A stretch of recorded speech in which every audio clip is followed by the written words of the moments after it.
Mbola ho ampitomboina ho aminareo mandrakariva ry havako ny fahasoavan'i Jesoa Kristy Tompontsika. Amenina. Andeha ary hiaraka hivavaka isika ry havako. Ry Tompo Rainay any an-danitra ao, ny fifalianay mandrakariva raha vao misokatra amin'ny masonay dia ny fitiavanao Tompo no mbola mahatoy izao anay. Misaotra ny amin'izany, koa fandrinay hatrany ny ara-dalàna aminao mandritra ny androm-piainanay rehetra. Amin'ny anaran'i Jesoa. Amen. Ry havako, ho faranantsika anio ity resaka mikasika ny fanahy masina no mampahery ity.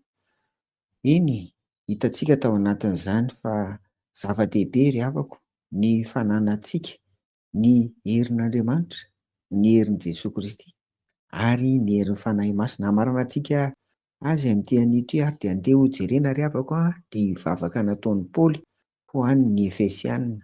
Dia ny Efesianina 3:1-11 ka hatramin'ny 4:11. Andeha ho vakiana amin'ny anaran'i Jesoa izany. Ary noho izany no andolehako amin'iray izay azahoan'ny fianakaviana rehetra any an-danitra sy etỳ an-tany anarana, mba omena anareo araka ny haren'ny voninahiny ny mba ho atanjahana fatratra amin'ny fanahiny ny te-panahinareo. Amen. Na dia hitantsika eto aza ry havana fa toy ny tonom-bavaka nataon'i Paoly tononona ho an'ny Efesianina izy ity, dia iriny mba ho an'ny fianakaviana ara-panahy rehetra. Dia io fianakaviana ara-panahy io izy dia mitovy anarana izany, na ny any an-danitra na ny etỳ an-tany. Ilay any an-danitra dia ireo anjely rehetra izany, ary ny eto an-tany kosa dia ny Israelita izay nijoro amin'ny finoana an'i Jesoa Kristy, na ireo jiosy tonga kristianina izany. Ary mbola anisan'ireo eto an-tany ihany koa ireo jentilisa, mpino tonga nino nanaiky nandray an'i Jesoa Kristy ho tompo sy mpamonjy azy. Ireo any an-danitra sy ireo eto an-tany ireo izany no anambaran'i Paoly hoe misy fianakaviana ara-panahy isika, ary izy ireo dia ho atanjahana fatratra amin'ny alalan'ny fanahy masina ny ao anatin'izy ireo. Ny hevitra izany ry havana dia hitantsika fa ny fanahy masina irery ihany koa izany eto no afaka manatanjaka, afaka mampahery ny mpino tsirairay avy ao anatiny ao.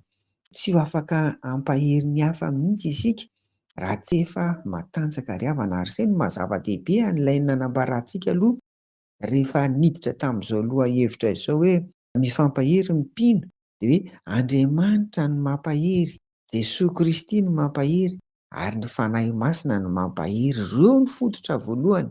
Fa raha tsy mahazo hery avy amin'ireo tsika dia ataontsika ahoana ry havana no hampahery ny hafa? Noho izany ary dia feno ilay Andriamanitra izay ivavahantsika, dia Andriamanitra Ray, Andriamanitra Zanaka, Andriamanitra Fanahy Masina. Koa miombona ao amin'izy ireo tsika vao mahazo hery, ary afaka mampahery ny hafa tokoa amin'ny fiainana isan'andro rehetra. Dia ho an'Andriamanitra irery ny voninahitra amin'izany rehetra izany. Andeha ary hivavaka isika. Ry Tompo Rainay any an-danitra, misaotra anao ary izahay fa Andriamanitra Ray sy Zanaka ary Fanahy Masina no mampahery. Dia rehefa mahery izahay dia ingania mba afaka hampahery ny hafako, satria betsaka Tompo, betsaka tokoa ny osa ara-panahy, ara-batana, ara-tsaina, ary mety ho ara-materialy koa aza. Noho izany dia ingany ity volana aogositra iainanay amin'ny fampahery ny mpino ity dia hanatanjaka tokoa ny mpino tsirairay avy, ary hanatanjaka koa izay rehetra mila vonjy. Amin'ny anaran'i Jesoa. Amen. Ho aminareo ry havako ny fiadanan'i Jesoa. Amen.